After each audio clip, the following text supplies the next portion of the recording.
এই দেখো আবার এখানে শুয়ে আছেন। এই উঠুন উঠুন বলছি।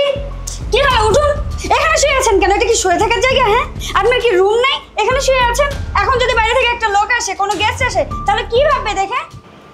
মা তুই এখানে আয়সা ইয়ে করতে মানে শরীরে একটু খারাপ লাগতেছিল, ক্লান্ত হয়ে গেছি, এখানে ঘুমাই গেছি। মনে কিছু করো না, আর সোফায় ঘুমাবো না।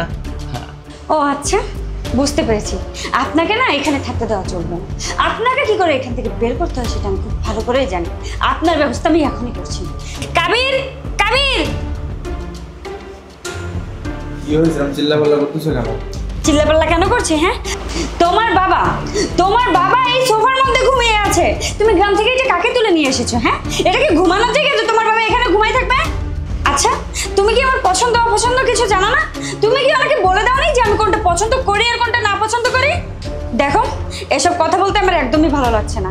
তুমি এখনই একটা ডিসিশন নেবে যে তুমি কার সঙ্গে থাকবে। তুমি আমার সঙ্গে থাকবে না তোমার ওই বুড়ো বাপের সঙ্গে থাকবে? এখনই খাবার রান্না করে আমার বাবাকে খাবার দাও। মানে কি বলছো তুমি এসব? আমি বললাম রান্না করে আমার বাবাকে খাবার দাও। আমি পারবো না। পারবো না, তাই না? তুমি আমার গায়ে হাত তুললে? হ্যাঁ, শোনো, তুমি যদি আমাকে মেরে ফেলো না, তারপরেও আমি পারবো না। পারবো না, তাই তো? হ্যাঁ। তোর মতো মেয়ের সাথে আমি তো সংসার করবোই না। তোকে আমি এক্ষুনি ডিভোর্স দেবো। দাঁড়া, তোর বাবাকে আমি ফোন দিচ্ছি। তোর বাবা আমাকে এখানে ডেকে নে, তোর বাবা আমাকে সবটা বলবো, তারপর তোকে আজকে ডিভোর্স দেবো আমি। না বাবা না, তুই এসব কথা বলিস না। তুই এসব কি করছিস আর কি বলছিস? আমি কি তোকে এরকম শিক্ষা দিয়েছি? আমি তো এসব শিক্ষা তোকে দেইনি। এই তুই আমার বৌমাকে ডিভোর্স দেওয়ার কথা বলিস কি করে? ছি! ইয়ে বৌমা, তুমি মনে কিছু করো না, তুমি তোমার কাজে যাও যাও। শোন, তাছাড়া ও তো ছোট মানুষ, বাবা মা ছেড়ে আমাদের বাসায় আসছে, আমাদের সাথে থাকছে। ও তো ছোটোখাটো ভুল করতেই পারে। আমরা যদি ওকে একটু ছাড় না দেই, মানে তাহলে ও তো অ্যাডজাস্ট করতে প্রবলেম হবে, তাই না? এটা তো তোর বুঝতে হবে বাবা। তাছাড়া বৌমা তো ঠিকই বলছে।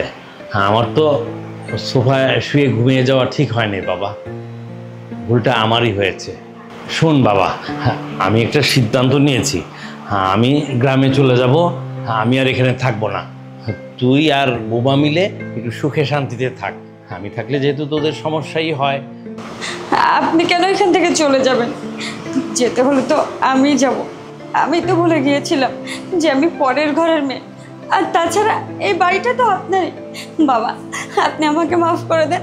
বাবা, বাবা আমার ভুল হয়ে গেছে, আপনি আমাকে মাফ করে দেন বাবা। মা মা মা মা মা উপরে ওঠেন মা।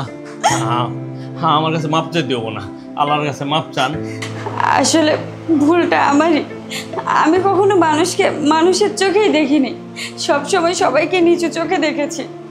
আমার ভুল হয়ে গেছে বাবা। আমার এরকমটি করা একদমই উচিত হয়নি।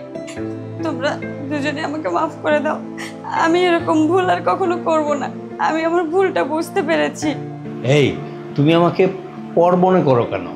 আমি তো তোমার বাবা, বাবার মতোই দেখবে।